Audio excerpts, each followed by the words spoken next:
La criminalité, c'est un cycle. Et tu vois, le nouveau procès va se dérouler sans qu'aucun témoin ne se présente à la barre. L'histoire des criminels racontée par l'unique journaliste d'enquête, Félix Séguin.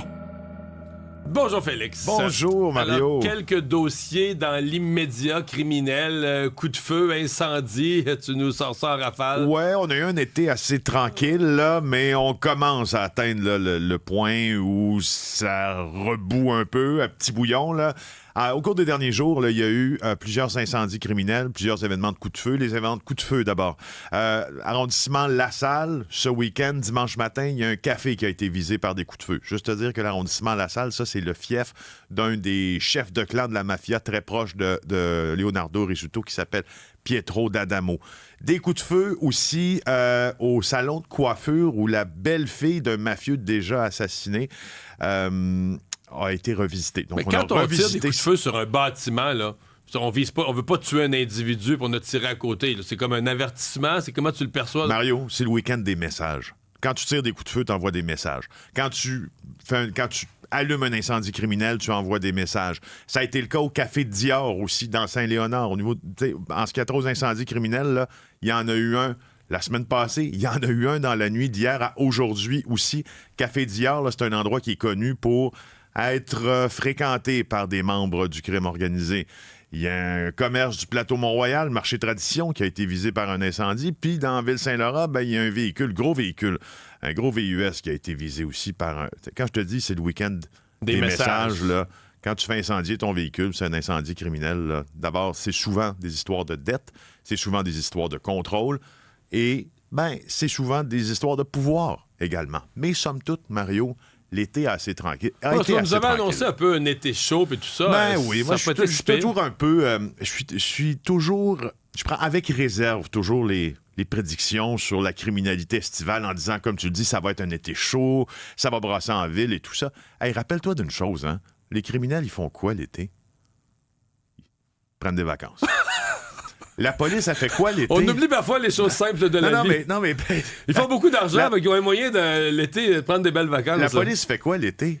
Elle prend des vacances aussi. Tu sais, je veux dire, à moins qu'on soit en train de stopper un crime, là, pendant sa commission, pendant son déroulement, les grandes enquêtes policières, là, c'est bien rare. Non, les grandes frappes à la Carcajou, ça se fait pas l'été. Ça, on va voir ça à l'automne. À l'automne, ça va recommencer, là, mais pour l'instant, là, l'été a été bien tranquille.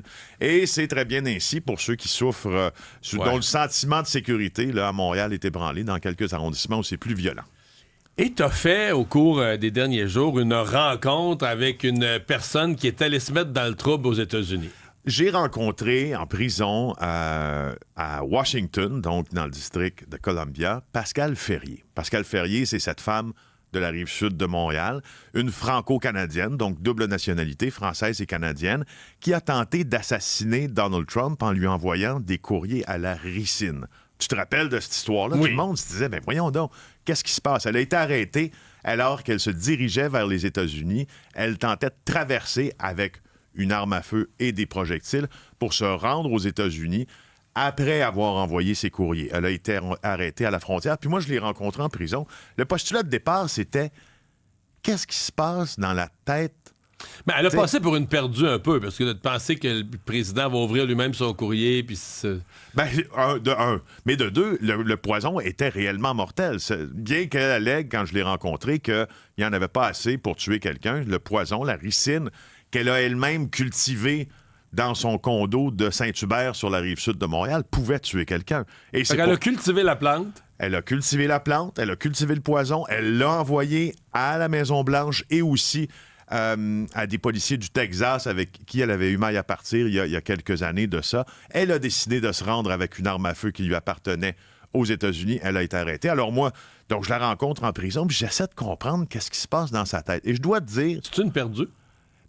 Écoute, c'est sûr que je suis ni psychiatre ni psychologue, mais j'ai eu beaucoup, beaucoup de difficultés à me faire une tête sur l'état de santé mentale de Pascal Ferrier. Est-ce qu'elle regrette? Pas en tout.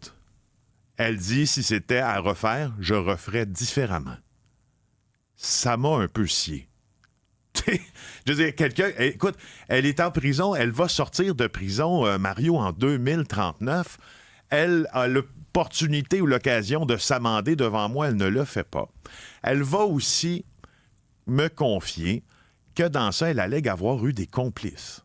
Des complices, c'est manifestement quelqu'un qui, de son propre aveu, s'est un peu radicalisé sur des groupes de discussion d'extrême gauche, là, des canaux encryptés de conversation qui écument là, les confins du web. Alors, tu sais, moi, j'ai posé des questions. Est-ce que dans ta tête, ça va bien? Puis elle m'a dit, rappelle-toi d'une chose, j'ai été jugé apte à comprendre les procédures judiciaires auxquelles je faisais face.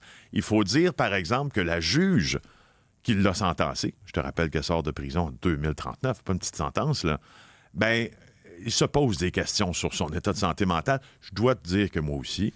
Et même elle a toujours refusé de subir une évaluation psychiatrique, Pascal Ferrier. Pas admissible à aucune libération. Elle est là en dedans jusqu'en 2039. Là. Jusqu'en 2039. Maintenant, parce qu'aux États-Unis, c'est pas exactement le bon pays pour aller jouer aux criminels. C'est pas... Écoute.